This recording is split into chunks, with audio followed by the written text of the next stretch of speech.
नमस्कार दोस्तों, स्वागत है आप सबका एक बार फिर से हमारे इस चैनल संगम सागर गंगा में। वर्ष 2024 में मौनी अमावस्या 9 फरवरी को है। उस दिन मौन रहकर सारे भक्त श्रद्धालु व्रत रखते हैं। उस दिन की यह कथा बहुत ही महत्वपूर्ण मानी गई है। चलिए इस कथा की शुरुआत करते हैं। कहा जाता है माघ मास में मौन व्रत रहकर कथा सुनने से अगले मास तक की पूरे पापों का नष्ट हो जाता है। दोस्तों चलिए मौन व्रत की कथा सुनते हैं। यह कथा पुराणों द्वारा वर्णित है। एक समय की बात है, एक नगर में एक ब्राह्मण रहा करता था। उस ब्राह्मण का नाम देवस्वामी था और उसकी पत्नी का नाम धनपति था। उस ब्राह्मण की 7 पुत्र और एक पुत्री भी थी। उसकी पुत्री का नाम गुणवती था। ब्राह्मण ने अपने सारे पुत्रों के विवाह से निवृत्त हो चुका था और अपने बेटी के विवाह के लिए वर को ढूंढने के लिए अपने बड़े पुत्र को भेज दिया।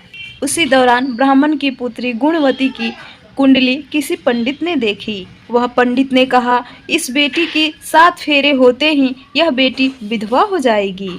उस ब्राह्मण के पुत्र ने उस पंडित से पूछा, हे ऋषि मुनि, मेरे बहन की इस बड़ी दोष का निवारण कैसे होगा? ऋषि ने कहा, सुनो, सोमा का पूजन करने से यह बड़ा दोष टल सकता है।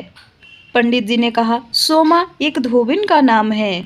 वो सिंघल द्वीप पे रहती है। वहां जाओ, उसे जैसे तैसे प्रसन्न करो और गुणवती के विवाह के पहले उसे यहाँ लेकर आओ। इतना सुनकर उस ब्राह्मण का सबसे छोटा लड़का अपनी बहन को अपने साथ लेकर सिंघल द्वीप जाने की तैयारी के साथ सागर तट पर चला गया।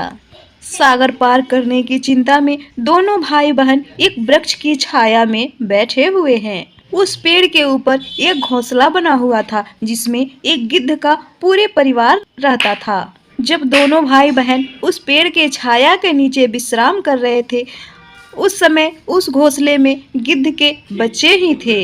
उन गिद्ध के बच्चे ने उसी घोंसले में से उन दोनों भाई बहन के क्रियाकलापों को देख रहे थे, सुन रहे थे।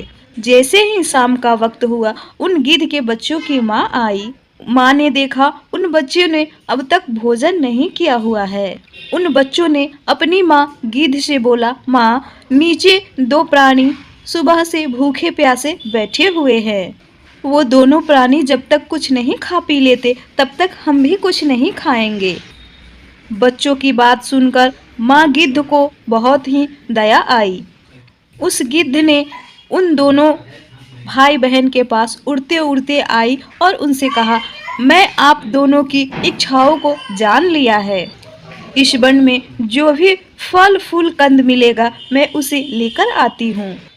आप उसे भोजन कर लीजिए। मैं प्रातःकाल आपको सागर से पार करा दूंगी और मैं आपको सिंघल द्वीप की सीमा के पार पहुंचा दूंगी।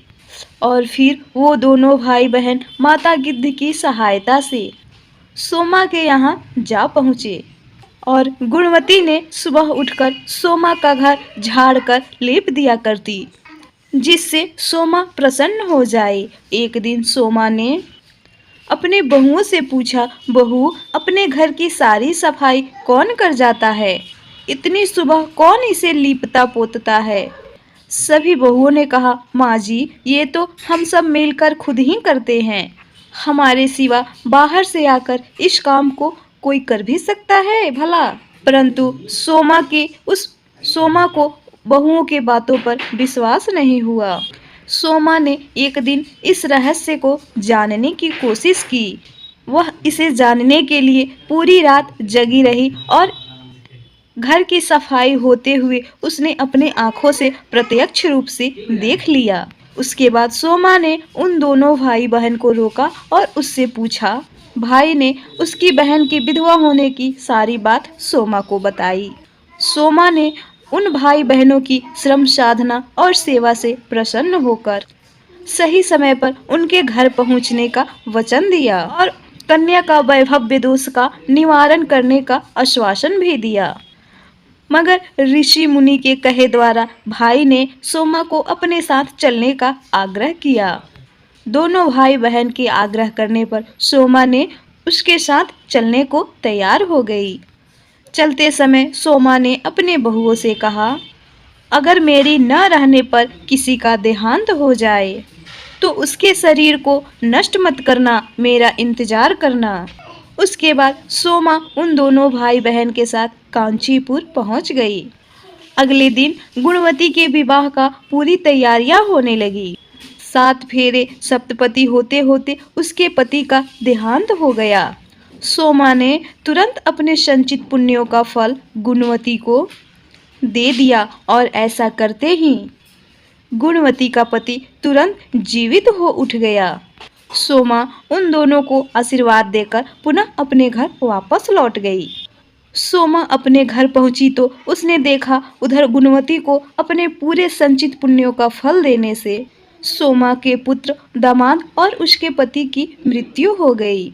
सोमा ने पुण्य फल संचित करने के लिए माघ मास में पीपल वृक्ष की छाया में विष्णु जी की पूजन करके 108 बार परिक्रमाएं की और ऐसा करते ही सोमा के परिवार के तीनों लोगों ने जीवित हो गए।